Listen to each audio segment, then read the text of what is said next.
thank you for your kind speech. I now call upon Dr. Andre Keil to continue.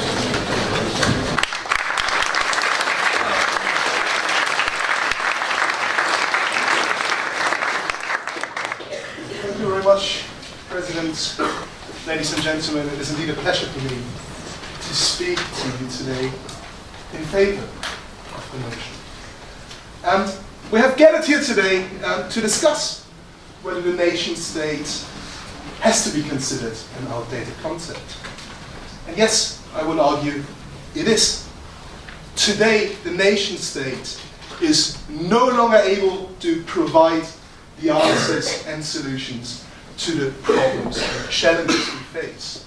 A single state, however large its population or economic power might be, is not capable of addressing the most pressing issues of our time, such as the imbalanced global economy, growing tensions between Russia and the West, or the handling of the global migration crisis. This is only possible, and I hope you will agree with me, when we reach out, coordinate, and cooperate in our responses on an inter- and transnational level. The fact that we have been part of supranational bodies, such as the European Union or the United Nations, should be celebrated as evidence that we have been able to overcome the ideologies of separation and exclusion that marked the first half of the 20th century. In the last 70 years, international cooperation and integration of the nation state within networks of supranational bodies have provided the foundations for our peace, our prosperity, and our progress. Everyone who doubts this element of progress should look back, as my co-speakers have done, to the age of competing nationalisms of the late 19th and the first half of the 20th century that caused unprecedented catastrophes. The limitations that we placed on our national sovereignty are a direct result of these experiences. They didn't come out of nowhere. They're a direct response to historical experience.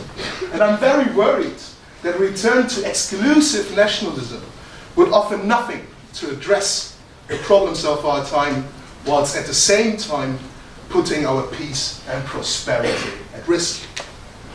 I am here, however, not arguing that the idea of the nation as such is per se obsolete. The nation, as I understand it, as I'd like you to understand it, as a political community of equal citizens bound together by shared values and aims, I think this is still an ideal that we should uphold and promote. This idea of a civic and civilized nation that connects people within a political community or a state is something I think we should still adhere to.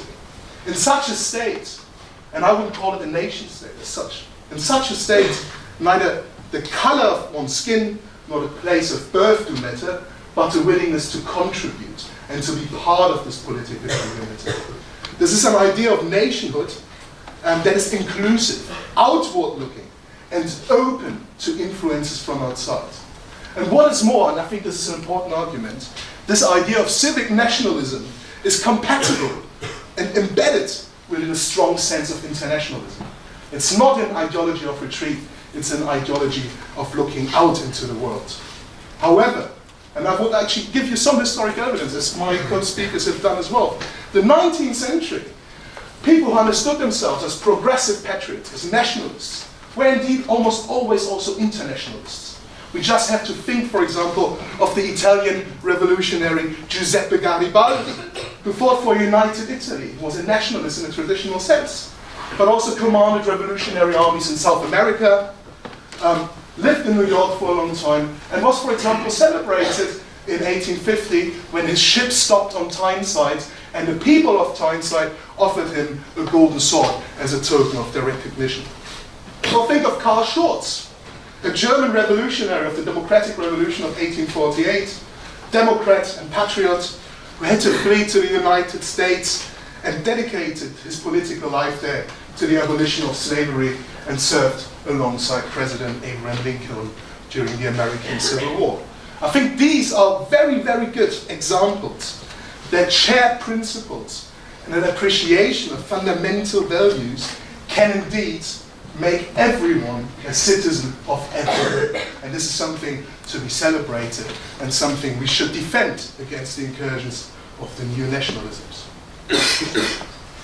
Yet, in the 19th century, there was not necessarily a fundamental contradiction, at least for many progressive patriots and nationalists, between this form of civic nationalism and nationalism that is not necessarily based on ethnic identities, but on a sense of shared political interest and community, and internationalism.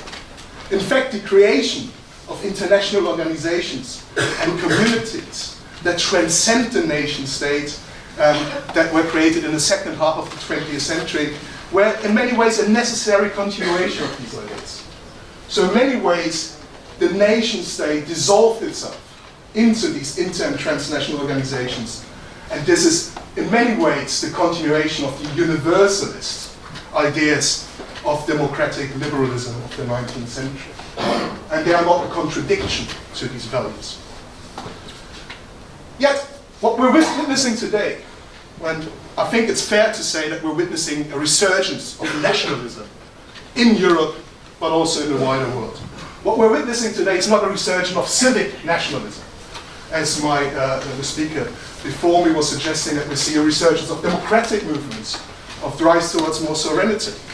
What we're witnessing is the return of a more darker version of nationalism.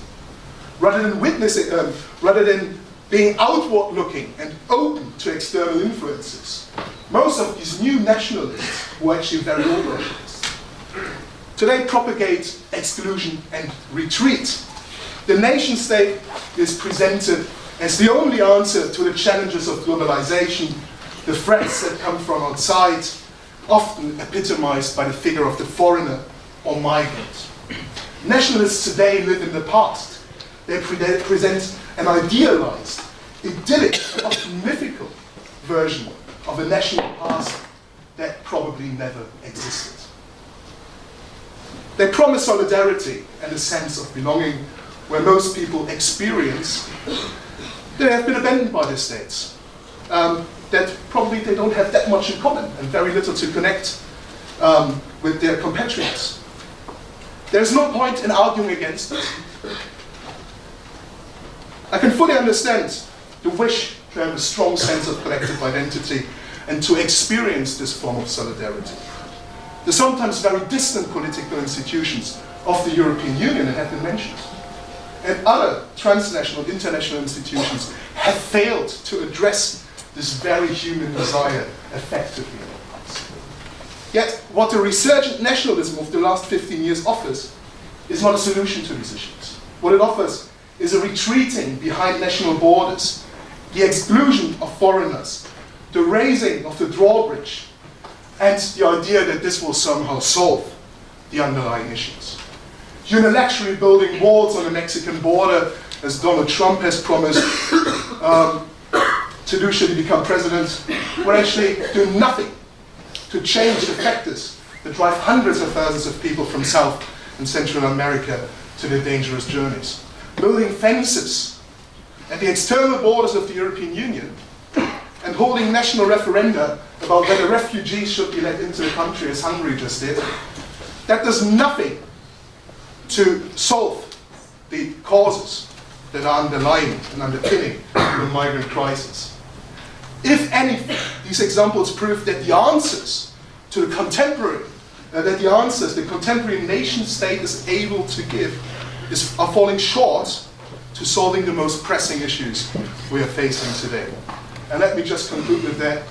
Rather than looking back and looking for solutions in a mythical, idyllic past, in that non-existent golden age of national sovereignty, we should embrace the challenges, chances, and opportunities that lie beyond the narrow borders of the nation state. But this requires us to accept that indeed the nation state is an outdated concept. Thank you very much.